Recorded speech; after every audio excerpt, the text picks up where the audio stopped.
And I think just like that, with a click of a button, we're officially live. Hello, everybody. Good to see all two of you, all zero of you. I think Esteban's here right now. Good to see you, Dave. I was like, kick everything over. Good to see you, Dave. How are you doing there, sir? Yeah, all good. Coming live from Crete, so different backdrop today, not the usual backdrop, but yeah, I still know enjoying it. it's brighter and it looks sunnier instead of like dark and gloomy. Yeah, exactly. Oh, that's amazing. Excellent. Esteban, hello from Tampa. Calm before the, is it Helen or Helene? But yes, I know I was reading that. Actually, I have a question if anybody knows about hurricanes. They said this is an unsurvivable hurricane. And I was of the viewpoint that most hurricanes were unsurvivable. So I'm curious. I was like, does this mean like don't stand out in the street in a bathing suit? Or does it mean like go to a hurricane shelter? Or does it mean vacate the state? So if anybody knows, hurricane safety awareness here. No, that I'd love to meet someone that names the storms as well, because Well, they do it alphabetically, right? yeah, So it's like but the it's A's always and the like B's. when you're like, oh, who's naming this? Like, who's coming up Yeah. with this? Yeah. Marketing. There's a lot of people in government organizations that need some serious marketing. But yeah, I always feel bad for the people that like people whose names are Katrina during Hurricane Katrina, because it's just like, oh, come on. Why? I Did you wonder if do when this? it goes back to A, we could pay to get a storm named after us, so it could be like the Agency Accelerator storm, and That'd be that could be amazing. like I don't know if we want that though. That's bad. That's bad press. It's like these guys sponsored one of the most brutal natural disasters of all times. They made it worse. Anyway, other than that, how are you doing, dude? I think I don't know if I've got anything too much on the agenda other than we'll wait for some questions to come in. There's a couple cool things that have been happening behind the scenes. One of which is that AI agent, AI employee. I showed you last time we were having just a quick call about how insane it is. I'm super excited. I think it's incredible technology, so we can take a look at that and talk about it. The other thing is the power and importance of, say, reputation management and how we're sort of moving that up the scales in regards to desirable services and what's getting traction in the agency world. See, one of the things I think that a really cool advantage that you and I have, Dave, as in that program there is that we get access to all of the agency owners. So we're able to not only see what's working well with our agencies, but also with the hundreds of people there to find out, all right, well, where are you getting traction? What offers are working well? What should we stay away from? And time again, this reputation management one is just such a slam dunk, especially for beginners in the agency space, because, well, hang on, helicopters. Maybe we got a hurricane coming. I wouldn't want to be in a helicopter. We'll be okay. Especially for beginners, when you're looking at different services to offer, there's a steep learning curve with a lot of them, like say Facebook ads and SEO and Google ads and things like that.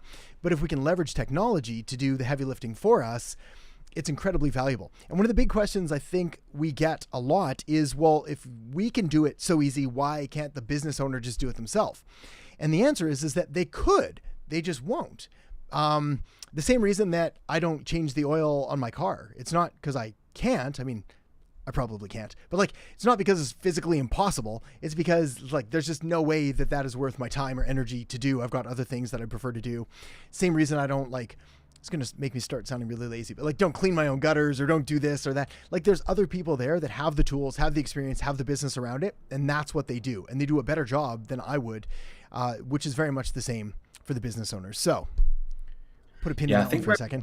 Management is it is very simple, but a lot of businesses forget to do it. Not only forget to ask for reviews, and like obviously reviews can have a huge impact on your business, positive and negative. So if you can get more positive reviews, you can rank higher up in Google. In Google, you get more people seeing your product and obviously getting experiences from clients that you've had, but also negative reviews. Recently I've spoke to a few agency owners and a few businesses that have really been hurt badly by negative reviews. So being smart with that, and we've spoken about this, by like not just sending someone a review, a request, like sending them something that like checks if they're happy with the service and then sends them the review is a really smart way to help businesses make sure they're getting positive reviews, and then also supporting that business potentially if they've not had a great experience, so you can improve and then also help them see if you can fix the problem or give them another solution.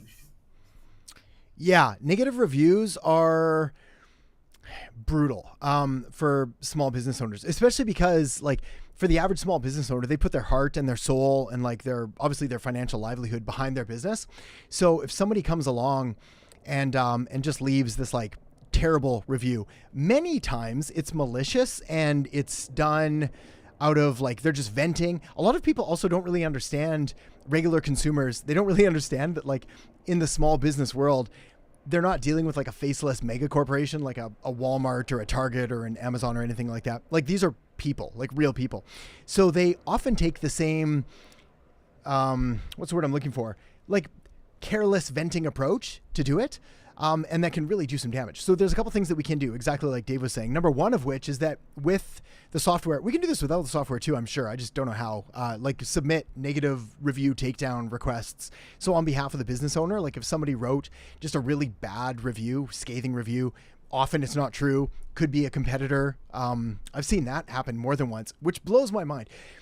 Every time I see somebody like a grown adult acting like a child in the world of business, it blows me away. Especially the justification that they used was like, all is fair in business. I'd strongly disagree. But anyways, another point for another day. So yes, you can have a competitor come and just leave a BS review. So then we can apply for takedowns. But the other thing that Dave said that I've been a fan of forever, I call it review gating. And I want to show you what it looks like here, if I can. This is when you take down the whole... What's that? When you take down the whole live stream. Yeah, I know. I like share screen. I did that last time. Remember? I think I either like kicked you out or like hit a button and like everything went sideways. Yeah. All right. Let me see if I can do this without messing everything up horribly. I think I can. Share screen. Yeah, there it is. Oh, look. And it even put us in the corner. That's cool. Let's move us up here right beside it. So what can end up happening here? Let me come back to cameras for a second. So what can end up happening is rather than just sending out, like Dave said, a blanket review to absolutely every single person, that is that you could possibly send a review to and be like, rate us, review us, which is often a sketchy thing to do, because if you catch somebody, like they may even be an ideal client to get a review from, but if they're having a bad day and like things are just going off for them, they're not in a good mood. We don't want to, I don't know, anybody that's ever had a relationship with literally anyone, friend, family member, partner, wife, husband, whatever.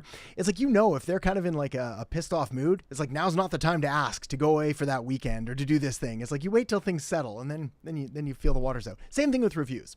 So what we can do now is we send them this ahead of time, which is a very simple survey. So we send this to our customers. How would you rate your experience?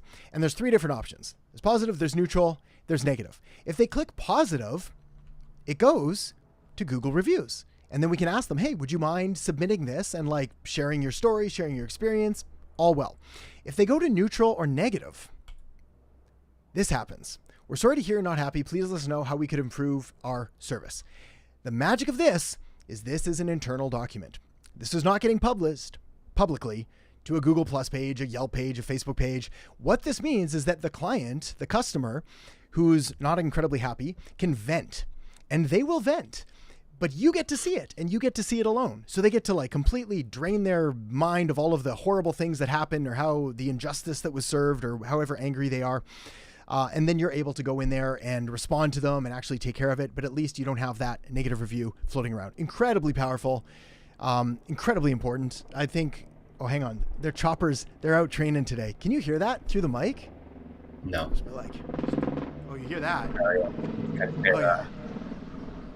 Search and rescue. So I live in Canada and all of the stereotypes are true, right down to the flannel.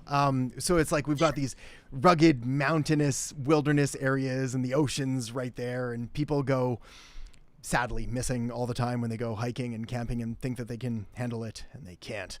So the search and rescue goes and saves them. Actually, it's really funny. Side note. And then also, if you have a question on marketing, feel free to drop it in the chat, or I'm just going to tell you Canadian stories. It's interesting because like we'll go hiking up in the mountains, and I grew up here and live here. So we'll go up and we'll be in, I don't know, shorts and flip-flops or like jeans and running shoes or whatever. And you'll see the tourists coming in and they'll have like the backpacks and the poles and the bear spray and the like trekking packs and the like, they're ready to go. Like they're ready for absolutely any situation possible. And we're like, it's not that bad, but they don't have the mountains there like we do, scaling down things with, I don't know, whatever we scale things with. All And that's right. the people who get searched and rescued with Yeah, all the gear. exactly. They're the ones that need the help. You can always find them because they've got the like bright yellow Gore-Tex jackets, so they're easy to pick out from the woods. Yeah. What do they say? How do you tell if it's Oh no, hang on. Oh, that's not an appropriate joke. We'll make it friendly. Like, how do you know if it's like bear poo that you see on the trail, and it's like it's the one with all the bear bells in it? Yeah, that's why you always walk with kids. Is they're loud? Okay, Esteban. Email inbox is always talked about. Is text messaging warm up necessary? I don't know what you mean by email inbox, but like cold email and getting into the inbox and all of that. Is text message warm up necessary? Ooh, Dave, this would be a question for you. I know A2P is and all that. I'm going to say yes, but I don't know enough about it. So Dave, you're up. Yeah, so when you buy a phone number, especially in the US and Canada, you'll have to do what's called ATP registration, where you register your brand and then you register the campaign that you are going to obviously kind of send those messages through. Now, you will probably be throttled, which means you will be limited for the first 7, 14, 30 days on how many SMS you can send. And then from there, it's not necessarily warming up. It's just testing like your cadence and see how many you can send and see how many messages you get back. I've seen it where clients have sent 1,000 SMS messages straight away and they'll just get blocked because it's not anything to do with, say, if you're using Go High Level or you're using any other software. It's to do with the carriers.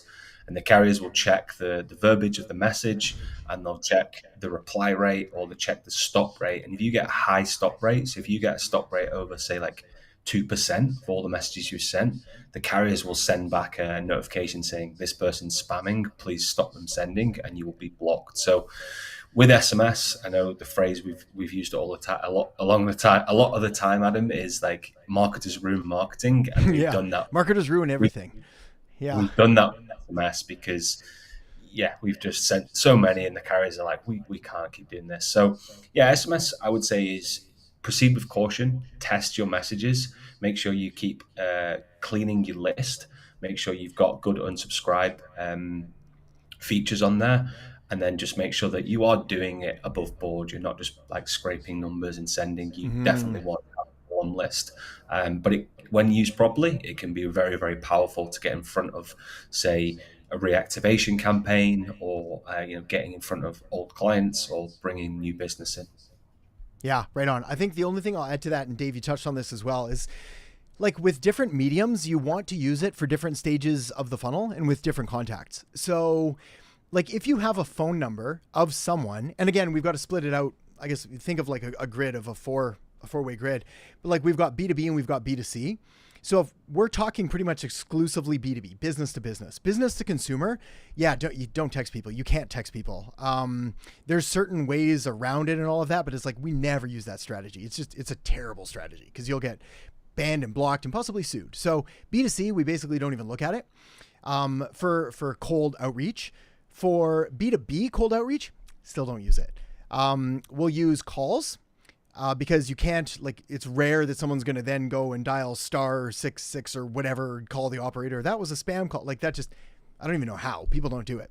And we'll use cold email because, again, people are more lenient and forgiving of that platform, and we can deliver enough value on like an asynchronous time frame. So the thing with a phone is like we know we're interrupting someone right away. To me, there's nothing more despised. And again, I know that we're not our customers and we're not our clients. And so we've got to be aware of like my personal biases may not be that of your market, but nothing pisses me off more than like a text from people that I don't remember doing business with, or heaven forbid it's cold or anything like that. I immediately like report spam, block the number because they come in all the time and it's just tedious. So we got to be cautious there.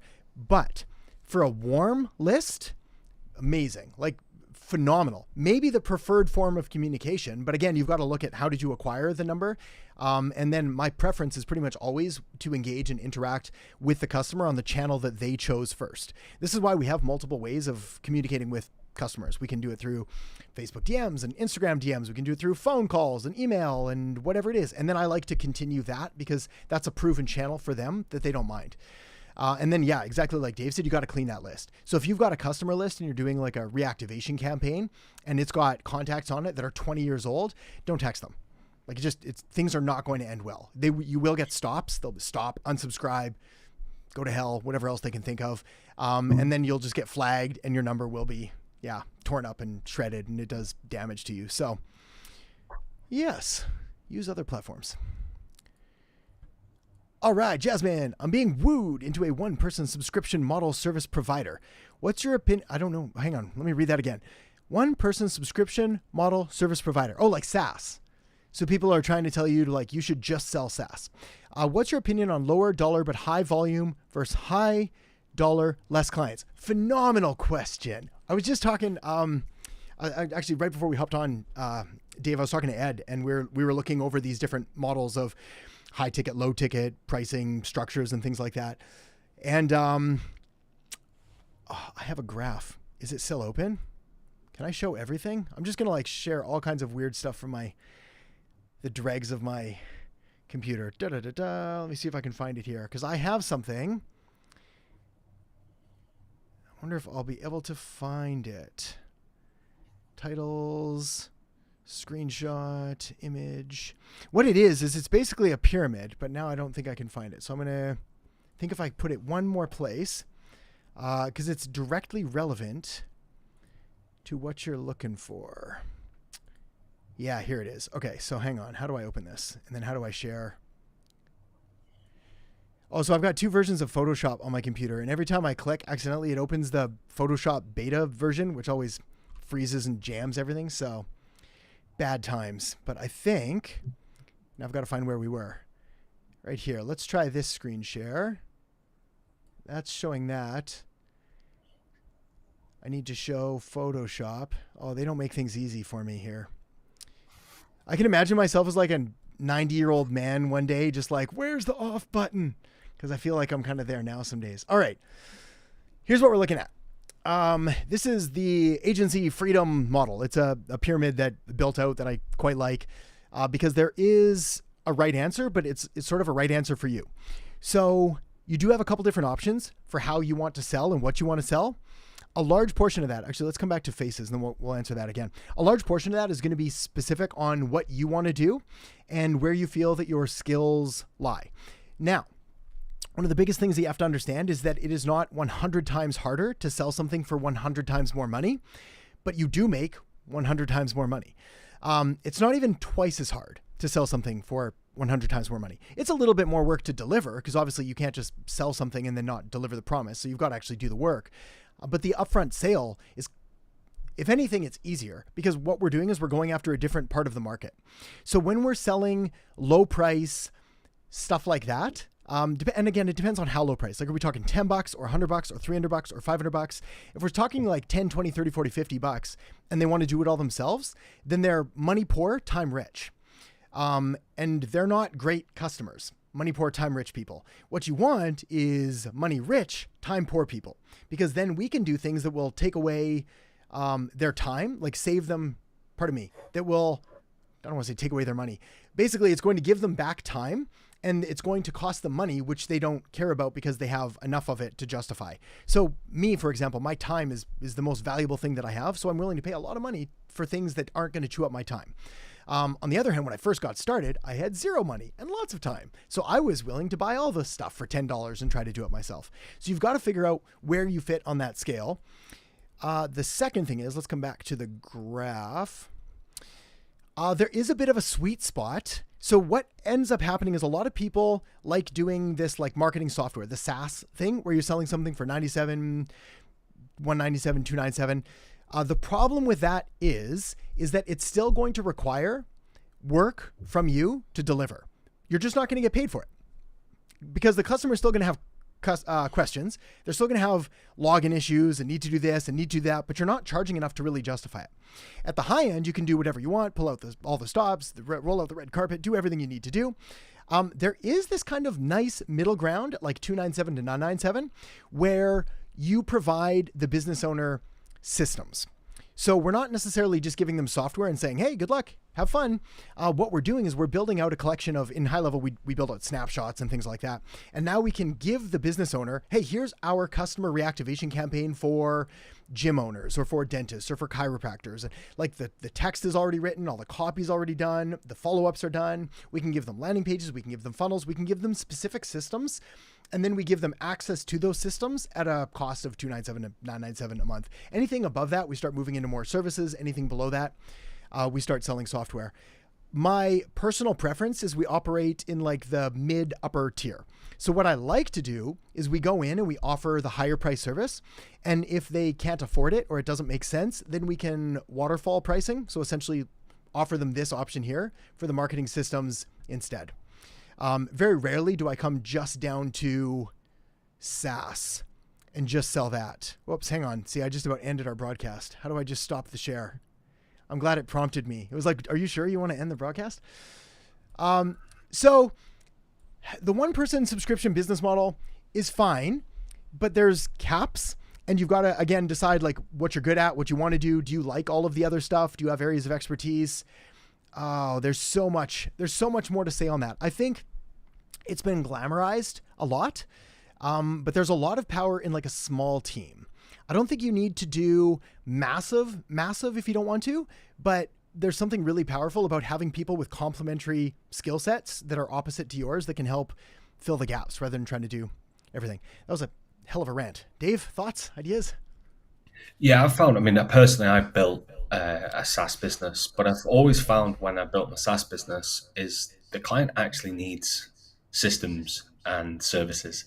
And they weren't, once they bought the SaaS, they weren't necessarily upselling to those things. And then because I wasn't always top of mind, they were using my SaaS. They would then go and hire some systems or a service provider from elsewhere. Mm. So I always felt like doing it the other way around. So obviously when I was doing Facebook ads, I would do the service, but then I would bake the software in. And then when they left, they would pay for the software. So yeah, I think sometimes to think about it, if you can start in the mid-tier and look at systems with software or go to services with software, that can be a great way to obviously grow the software side of your business if you're looking to do that. Mm-hmm. Yeah, perfect. Exactly that. I think the only other thing is that there's a bit of a spectrum. I actually wrote this down earlier when meeting earlier today. And there's like this spectrum between, I'm on the camera, like active to passive. And which one do you want? Do you want like active and more money, or do you want passive and less money? And by the way, there's no right answer, like at all. It's totally personal. Also, would you rather have like, pick your poison? It's like, do you want pain now or pain later? Because you can transition like active to passive. We just have to work a lot more now, but then it feeds us forever. So again, I don't know my exact passive income per month, but I don't know, 100 grand maybe, but that's because of all of the active stuff that was built. So now it just sort of funnels over into passive that I could literally disappear. I have no intention of. I'll be the next search and rescue victim. They'll go find me. I could disappear. And my guess is like for 2 years before that would go down to like 70, 60, 50K a month. And if I disappeared for like a decade, it might go down to like 10 or 20, but like still enough. And obviously we just keep sort of refilling it. So yes, pick your path. I like all of them. I'm just careful about getting wooed. I woo easily into these shiny objects. Shania, I want to ask, are reading a lot of sales books worth it along with applying the principles on the way? Yes, I think so. I think the way that you said it, the answer is yes. Read, apply, read, apply, read, apply. 100%. Reading is the most underrated activity in the world. We have so I'm very cautious about not raising spoiled little rich kids. So they've got their chores and they have their homework and we have to do all these things. That said, they have an unlimited book budget, provided they read the books. Unlimited. I told them I will buy you whatever books you want. We go to the bookstore. If we're not ordering on Amazon, I like to take them so they can actually look at the books. But we go to the bookstore at least every couple of weeks. We're going to the library for a bit, but then we're not very good at returning them, so we have to get the books. But I'll buy them whatever book they want because I want all of them to read as much as they possibly can. It is the fastest way, cheapest, most cost-effective, fastest way to learn things other than going and shadowing and mirroring someone. So yeah, the secret is you got to take action. So for my kids, that just means literally reading the book. I don't expect them to go out and apply, I don't know, Habits of Highly Effective Children immediately. But if you're doing it, yes. On the other hand, if you're just doing it for the dopamine hit that comes from like consuming knowledge, then no, definitely not worth it. And you got to be cautious. I fall down that hole a bunch too. All right. Danny. Hello, my friend. I watched the affiliate marketing camp video. Awesome. Are there any of your snapshots included in that? Yes, there should be. If there's not, I can find a way to get them to you. Thinking about starting the affiliate route into the agency to help me learn GHL. Yeah, I like it. I'm a big fan. It's funny, like there's so many different ways of making money in marketing and software and systems and things like that. Again, I think it comes down to personal preference and like what you're going to be the most excited to do. The affiliate angle is really good. I think it's funny because like I've been doing affiliate marketing forever, and high level, it's just, I don't know, it feels like the perfect marriage because I actually genuinely believe in and like the software. And they also have probably the best affiliate program of anything out there that I've ever seen. So if you're going to do any affiliate marketing, it's hard for me to recommend anything else. So you're obviously going down the right path there. I think if you want to learn it fastest, I'd probably do a combination of like affiliate and possible SaaS systems stuff with it. So yes, sell it as an affiliate, but also make sure that you're baking in systems and snapshots and building your own. And then you could also leverage those because then you have got a point of differentiation when you're putting it out there to the market. Yeah. Do you have thoughts on that one, Dave? I've got more. They're hiding behind my brain right now, but. No, I think the affiliate side of things is a really good option to go. It will take time to build out and build that kind of following and get people to obviously opt into your affiliate. So I think, like you said, doing the SaaS side and the affiliate alongside and learning it. And again, with high level, it is literally just dive in, watch videos, build and just keep testing. Because the thing with high level and what I've realized from using it for 6-7 years is there's like new features every week that you've got to keep learning, and they change things. So yeah, get yourself in there, build out your own snapshot and your own sub account for yourself maybe, and then you can obviously learn it that way. Yeah, all of that. I think, yeah, that's the point I think I forgot to take is like when we're dealing with affiliate sales, like you're going to have to build that up by one of two ways. So the first of which is, or I guess one of a few different ways, like the fastest ways are probably outreach. So some kind of cold email. Cold email is going to be better than cold calling. Cold DMs can work as well. And what you're going to want to do is like present some kind of feature of the software to get someone to sign up. So for me, again, it's like those AI agents, they're blowing my mind. They're so good. It's insane. So that one I like. I'm not sure when that's getting released. I think it's getting released at the conference in like 3 weeks or something. So that'll be cool.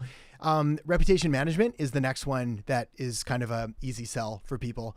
But again, like find the hook, find the angle that's going to work for you and your market. It could be website templates or funnels or whatever it is. But yes, all of those things. And then as far as that link goes, I'm going to see if I can find those for you some way, somehow. Cause yeah, they're definitely in there.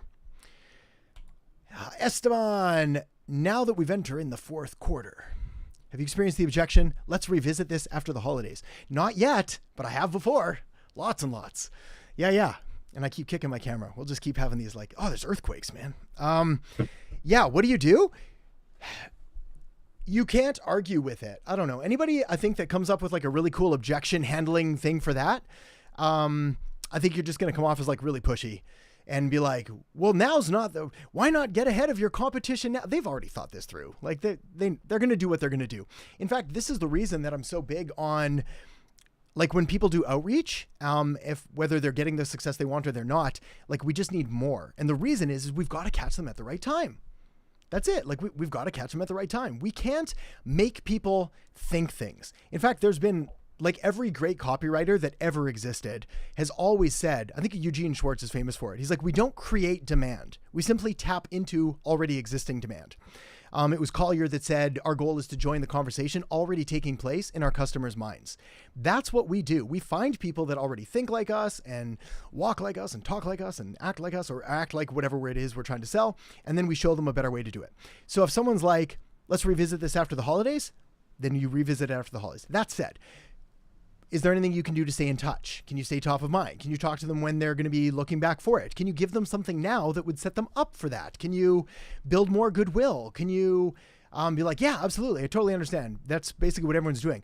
Do you mind if I give you a couple, like a document that's going to give you some posts that you can just copy and paste over for the holidays? Because they can actually increase your sales during that time. And then again, when things pick back up, we'll be able to hop in. We'll be able to look at all that data and da-da-da-da-da. I mean, that's just one random example. But like your goal is to stay in there and be there when they're ready for it. Cool. Okay, Assam. Hang on, I'm going to see if I can get through these. Teach how to fulfill our service lead gen with Google ads, Facebook ads, anything else useful for local service business. I can sell on the phone, but struggling to fulfill leads to the owners. Okay, right on. So I think what you're looking for here, my friend, is specific, like how do we go do Google ads, Facebook ads, anything else for local service businesses? Yeah, I mean, this one's almost impossible to answer, I think, on a live like this because like we could talk for 8 hours on how to do, say, Facebook ads alone. The best thing to do is to probably pick the one that is going to be the most relevant to the niche and the service and the location that you're offering. So it's like local service-based business is already too broad. So are we talking about dentists or chiropractors or pest control or funeral homes or window cleaning or power washing? Are they in the States or Canada or the UK or Australia or Singapore or New Zealand? Or like every single one is going to have a different alignment between, I call it the marketing master plan. So like the model, the market, the message, the media, the machine, all of these play together. And we can't just like pick one. We see it all the time, which used to drive me crazy. Now I've understood that like everybody thinks this way, which is all right. We're going to fix this. But like everyone was like, I'm going to do Facebook ads. I was like, cool, but that could be the completely wrong thing. So you're just setting yourself up for failure. So we've got to start there. And then as far as learning it goes, there's so many tutorials. Like we have some in the program. We have some on our channels. We have some just on regular YouTube. That to me is the easy part. The hard part is identifying, which isn't even the hard part because I just told you how to do it. It's like identifying the strategy to use, and you've got to find alignment. So we can unpack that more later. Hey, all right, Kian, good to see you. Glad you could make it here. Best way to introduce myself when doing niche research cold calls because I feel like the people I'm calling are a little too reserved. Yeah, that's because they feel like they're concerned that you're trying to sell them. So when you're doing niche research, what you can do is technically you are a student, right? In the program. So I might introduce myself as like, hey, I'm a student who's doing this program and I'm trying to learn as much. I wouldn't even tell them the name of the program. It's like, I'm a student who's doing a marketing program and I'm trying to learn as much about XYZ industry that you're in. Like, I know you're busy. Do you have like literally 30 seconds that I could just ask you a couple quick questions? And the 30 seconds may or may not turn into like 30 minutes, honestly. Because a lot of people like talking about what they do and their business and how they can help. And most people, most of the time, are more than happy to help out a student. So yeah, I would do that. And then anything else you can think of, Dave? I think that's probably the answer. Yeah, I think that's really good. I also think like transparency is key. Like you said, they probably think you're trying to sell, but if you can set that tone from the start of the call and be like, it's more research, I'm looking for some advice and help. I think then they're more open to just having that conversation. And then that could lead to something further down the line. So yeah, I think transparency is key on there, not another sales call for them. Yeah. All of that. Perfect. Let's try that one. But yes, that's good. And like the more of those calls that you have, the better you're going to do, like exponentially. I can't even begin to tell you the value of doing those research calls. Like everything that's going to happen, every dollar that you make is going to be the direct result of the amount of conversations you have with your target market. Full stop. Okay. Tyler. Ooh, that's a good one. What's your number one solution for overwhelm? Let me give you the top 100 things to do in an 8-hour morning routine to cure your overwhelm. Yeah. The number one thing. I don't know if I can break it down to one. I'm going to overwhelm you with overwhelm advice. I think there's a couple things that you've got to do, but they're relatively simple. The first of which is you've really got to get clear on what I call your North Star.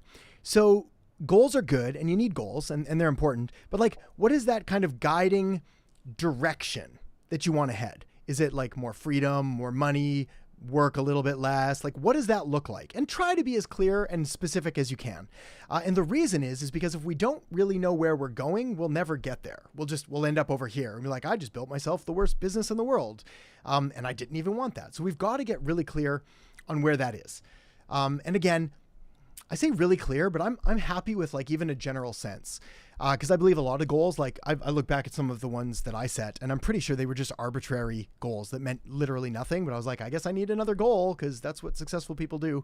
I would have been better to be like, I want this direction where I'm now working 4 hours a day and I'm making XYZ dollars and I'm traveling here and whatever it is. So that's step one. Step number 2 is getting a face tattoo of the 80-20 principle. Get it backwards. So when you look in the mirror, you'll see like 80-20. Like I've thought about it. I'm not even kidding. Like it runs my life, the 80-20 principle. Like what are the 20% of things that you're doing that get 80% of the results? And the flip side of that is I guarantee it, because this is true of anyone, doesn't matter how successful you are. There's 80% of your things that are doing like delivering 20% of your results. And your goal is to refine that more and more and more. Every week, every month, every year, we get better at identifying where am I making money? What are the clients that I like working with? What are all of the things that I'm doing that do not need to be done? If you're having trouble with this exercise, you can ask, here's another way to do this is ask yourself this question. If I could only work 2 hours a day, but I had to maintain or grow my revenue, what would I do? So say it again. If I could only work 2 hours a day, but I had to maintain or grow my revenue, what would I do? And very quickly, you're going to realize that it's probably not X, Y, Z, A, B, C, D. Like it's none of those things. It's like this few very things. I'd probably have to call this person, talk to that person, send those emails, finish that project. I'd have to delegate some of the easier stuff to other people, and we start getting it off our plate. The other thing you can do is we call it a 3-day time audit. Do we put this in the program? I don't know if we did. We might have used to have it, and then we scared everybody. I think we should put it back in. So I made Dave do this like way back in the day. Do you remember? I was like, you have to track your time in like 30-minute increments for like 3 days straight. Pick like a Tuesday to Thursday, like Tuesday, Wednesday, Thursday, or Monday, Tuesday, Wednesday. Don't do a weekend, and try not to deviate too much knowing what you're doing, but like literally set a timer for 30 minutes. And at the end of the 30 minutes, you write down what I just did. What was I doing? What was I doing? And what you're going to find out, and you do it from wake up to go to bed time. What you're going to find out is that the vast majority of your day is completely wasted. It is a kick to the throat. It is a not fun thing to do, but it's also incredibly empowering, because what you realize is like, man, I spent like 45 minutes like answering an email or checking a social media post, or like I went out for lunch and it took like 2 hours. Like you're going to find all of these areas where you're just wasting time. And it's a waste if you don't enjoy it. If you're really genuinely enjoying it, like I watched Netflix for an hour and a half with my family, but like everyone laughed and it was good and I was relaxed. That's quality time. Do that all you want. I don't care. What I don't want is like I scrolled through TikTok for an hour and now I feel like a bag of dirt. And I just wasted my whole life. Like that's bad. We got to get rid of that. What else to cure overwhelm? I think those are the big ones. Otherwise, it's going to get overwhelming. Yeah, I think Cool. for me personally, and I'm breaking it down, like those are things that like you definitely need to do. But like if it's today and like every day you start the morning and you're overwhelmed, personally, what has always helped me, and Adam, we've spoken about this many times. There's so many project management tools and tools. There's Asana, there's Notion, but they overwhelm me when I go into them. So I still have pen and paper, and I'll write Monday, and I'll write at the top like, what's my goal today? And then I'll write down everything that I've got to do, or I think I have to do. Yeah, exactly. Amazon on got repeat orders every month, and I'll write down every task, and then I'll like star the ones that like have to be done today. They might be RGA, so revenue generating activities. They may be like a service delivery that I need to connect with a client, or I need to launch a Facebook ad, and I'll start with those. And then the rest, if I get to them, then great. If I don't, I then just move them on to Tuesday and then just keep them on that list. Because for me, and I've done this a lot, I go through periods where I don't write it, and then I'm like, oh, I'm overwhelmed. I'm like, well, yeah, because everything's in my brain. It's not, and that's what causes me overwhelm. So yeah, personally, I just make that list Monday, clean piece of paper, and then just go through it. And then as you start to tick through it, I always feel like the overwhelm just starts to like seep out because you're ticking through and you're getting your tasks done. Yeah. I think, so there's a couple things. There was what's his name? The founder of GTD, Get Things Done. Can't remember his name, but he said your brain is for having ideas, not for holding them. So you got to get stuff out of your head onto paper. I write everything down. Like I showed, I don't know, 4 books over there, and I've got like another book here, and I've got, and everyone's for a slightly different topic. Like some is this program, some is for YouTube videos, some is for like personal stuff that I've got to take care of. Like everything has a place, so I know where to go, but like everything gets out of my head, mostly just into these lecture 1917 books. And then I sort of funnel from there. The second thing is, yeah, I forget what it said. It was like depression comes from like a lack of options, or the feeling of a lack of options, and hopelessness, and anxiety comes from like an overwhelming amount of options and things that you can do. So yeah, we've got to whittle it down by any means. But yeah, I think all of those, everything we gave you should help, and you'll get better at it. And then you'll get more overwhelmed, and then you'll get better at that. Then you'll get more overwhelmed, then you'll get better. The cycle continues. Right. A new agency specializing in Facebook ads for real estate agents. My question is, what is the best way to get the leads that we get from our Facebook ads to turn them into customers? Yes. My favorite way, because I did this forever, both through an agency, and then also my wife used to be in real estate, was we would run Facebook ads to a instant form, a lead form. This would then send them to an SMS follow-up. Then we would tweak the question to, and I need a fancy, sexy name for this question, but like what the goal of this question is to elicit a response. Like that's it. So I need like the engagement response elicit question, EERQ, something like that. We need a name, Dave. But like that is the holy grail of questions. And you're going to have to try a bunch of different ones. But when you find one that gets people to answer, like you unlock the floodgates to new leads. Then once they do that, then again, more SMS, get them to book a call, follow up. That's really the secret. Is there has to be, one other step. Where was I? So we send the ad to the instant form, we SMS, but right before that on the instant form, on the thank you page, there should be some incentive to take fast action, some incredible bonus or download or guide or appointment or call, or like why now? And it has to involve some element of urgency and scarcity to it. And yeah, magic happens. Cool. Danny, my pleasure. Exciting stuff. Jasmine. All right. Going with the systems agency. Look at that. Building business as we go. If you get a team of 3 to 4 to fulfill, what is the example base price to pay the team and still profit? Oh, let me read that again. So if you get a team of 3 to 4 to fulfill, what would be the example base price to pay the team and still profit? So if I come back to my screen here, so we're sticking with systems around 297,997. There's no hard rule, but there are general guidelines of like profit percentages that you want to maintain. For me, actually, let's kick out of this because this is a heart-to-heart question. For me, a lot of it depends on the amount of work that I have to do. So if I'm directly involved with the work, then I need the profit to be ridiculous, like 80% plus, because again, time. On the other hand, if it's completely passive income, I'm willing to let it go a little bit. Like we'll run things at break even, maybe even a loss if there's some kind of transfer over. But again, it depends on how much of my time is involved there. What's the lead flow look like? So for starters, I would hire contractors, not employees, because that way they can work more and you can pay them more, or they work less and you can pay them less, rather than being tied in at a fixed number, which will be cause more stress if your leads go up or down or whatever it is. The second thing is like again, it's super dependent on what you want to do with it.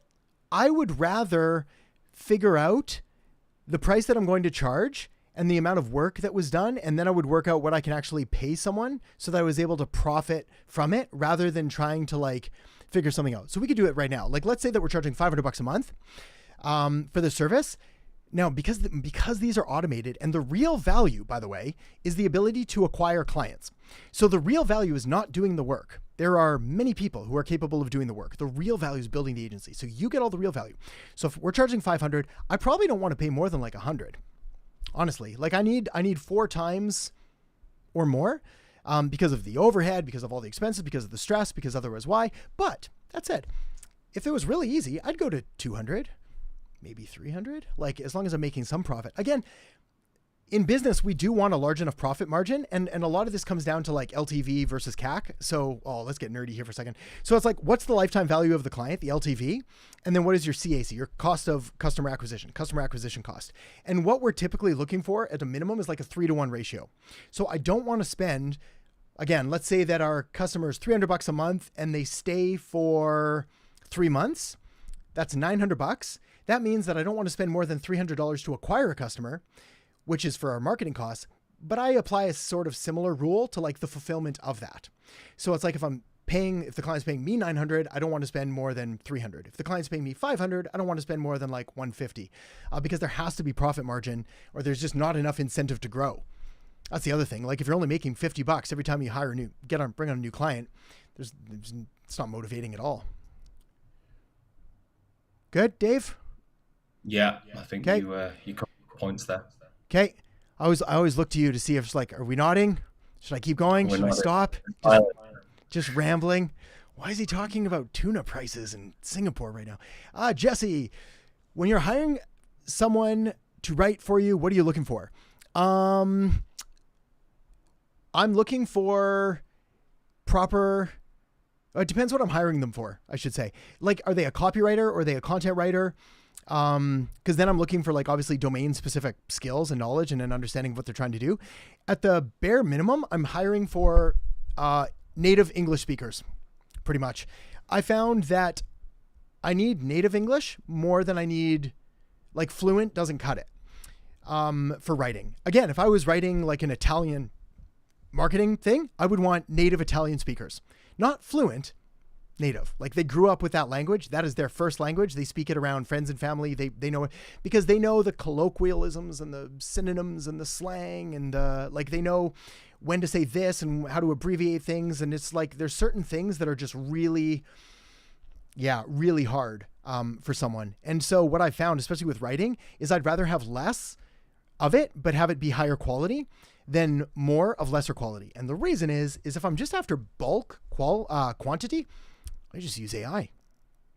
Like ChatGPT does better job than most English second language writers that you're going to find. In fact, probably twice as good as that. And it's also really good at auditing stuff as well. It's still not as good at creating everything that I need to the level that I want. So I have to write it or I have to find someone that can. But yes, that's the ones. Awesome, Esteban. Oh, assisted living facility in the US is the niche since I'm in the industry already. Okay, right on. Yeah, I like that niche. So if I'm trying to generate leads for assisted living facilities in the US, let's break this down. Who's the buyer of that? Well, it's probably not the person living there. It's probably their children. So if I'm thinking, okay, well, who goes into an assisted living facility? They're probably, I don't know, let's say 80 years old. And then if we look at like the average age that people have kids, we'll say 30 for easy math. So now I'm targeting someone that's like 50. And I could probably broaden that a bit to like 45 to 65-ish. So now I'm dealing with this kind of age demographic. And then where are they? Facebook. Like I'm probably going to Facebook. Also, I'm probably going Google ads more so because I'd rather get the people with search intent that are actively looking for it before I started just blasting out to everyone. So Google ads are my first choice.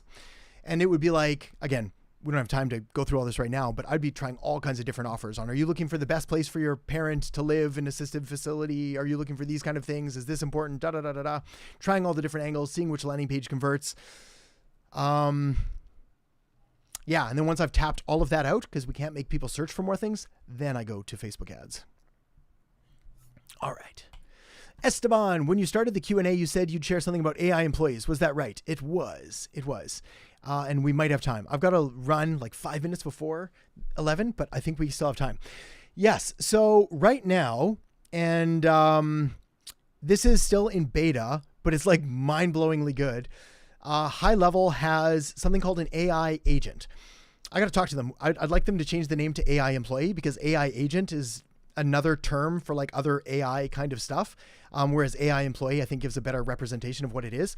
And the real thing is that anybody that's been involved with high level for a while knows that we've got something called missed call text back. So someone calls a business, the business doesn't answer, we can text them back and be like, hey, so sorry I missed your call. Anything I can help you with? And this thing works like crazy. It is so good. It's incredible because it immediately makes them feel like they've been acknowledged. It prevents them from going on. But there's something better, and it's so much better that it's mind-blowing. And it's this AI agent, AI employee. And what happens is they'll call a business. The business won't answer because it's after hours or on the phone or whatever. The AI answers and it's like, hey, this is Agency Accelerator. How can I help you? And then they'll say something. The AI will read it back, usually without errors, unless your name is insane. And even then it fixes it pretty quickly. And by insane, I mean like my name, Erhart. Like no AI spells that right. This one does like 50% of the time. And otherwise it can still fix it. Yeah, it spelled it right for us when we did it, didn't it? Yeah, it did. Or did I have to fix it? Oh, I've had to fix it a couple times and sometimes it does it right. So then it's like, oh, just to confirm, your name is ADAM, ERHART, and the best number is 555, perfect. And the issue is you're calling about questions about programs and support and calls, and it translates it all and like reads it back in its own words, and it's bloody brilliant. It's so good. And then you can set up all kinds of automations for it.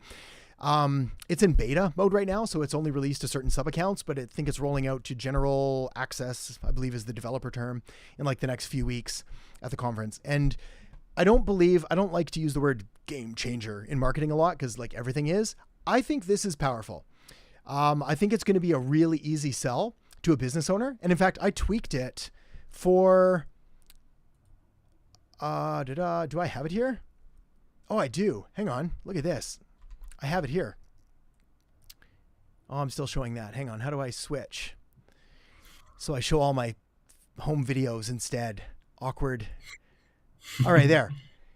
Okay, so this is it. Let me see if I can find the thing that I wanted to show you. This is the AI employee presentation I was putting together. There we go. The prompt.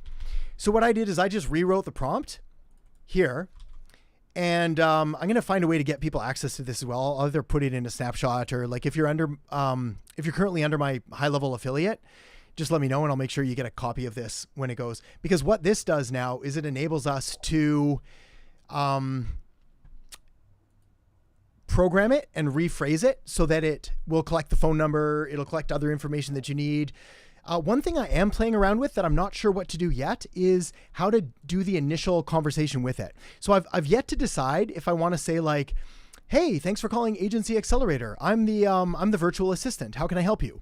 Or if I kind of just want to lead with it happening and just see what goes on, or if people start to get upset, or if they know they're talking to a bot.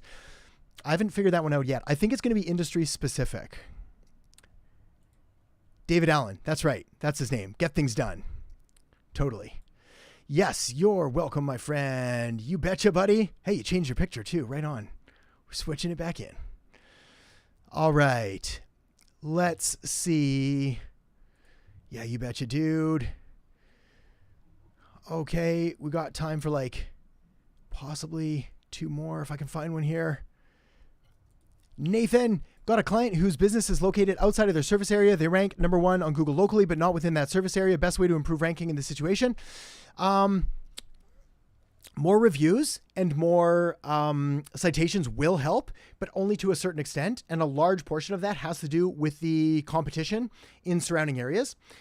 So yes, beefing up the page as much as humanly possible will allow spillover into other areas. Getting more citations, I said that already. Getting more even like backlinks to the actual Google business profile will help. Optimizing for some keywords and areas in other parts will help as well. This next one is debatable, but it's not bad, which is if you have their main website, not GBP, but their website, putting location pages on it, and then like linking to the Google business page from the location page can also help provide using like long tail anchor text for that. All right, we got nerdy. Okay, Eugene, final one, and then I got a jet. On a sales call, when a client can see that I can truly help him but struggle with committing, saying, let's do it, how can I help him make the decision? In other words, close him. I basically just ask, I think, So like if we're going through it and he's waffling, like I'll be like, would you like help with that? And if he's like, well, I'm not sure. I'm like, well, like, let me know, because if you'd like help, I can walk you through what that looks like. How does that sound? So again, we used to have these things. I took this like sales course for millions of years ago and it was so pushy. But the one thing that they did encourage, which I kind of half agree with, is like we're asking for the close like multiple times throughout the sales presentation. We don't just say like, are you in? Are you going to buy? Are you in? But like, is that sound interesting? Does that sound good? Would that be something that would be valuable? Was that something that you want to do? Would you like some help with that? Would you want to hear more how I can help you? So we're asking all of these things so that by the end of it, like we should know one way or another where they want to go. And if they're still totally on the fence and they don't really know what to do, and you feel like the sale's kind of lost anyway at this point, which it is, like if we don't get a close, I mean, I don't advocate being like overly pushy, but we kind of don't have much to lose. So at this point, I'm like, let's pretend it's Dave. I'm like, Dave, based on what you told me, I really think that I can help you here. Like based on, you said you had all these problems. I've got the solution for it.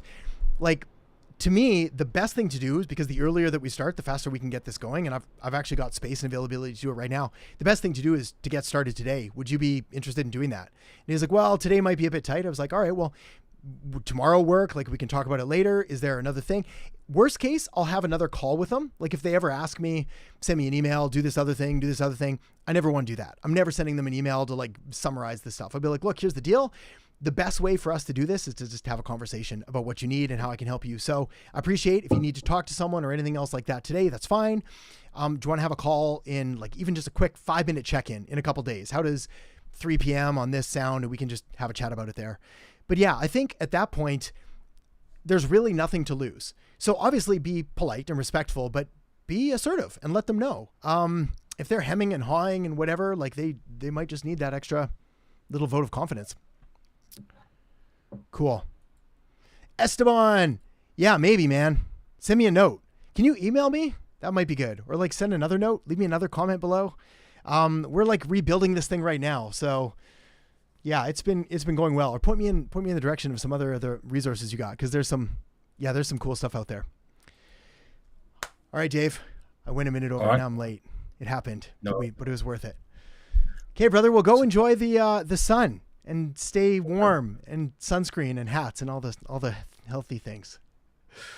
All right. Okay, sounds good, guys. We'll see you in a bit. Bye-bye.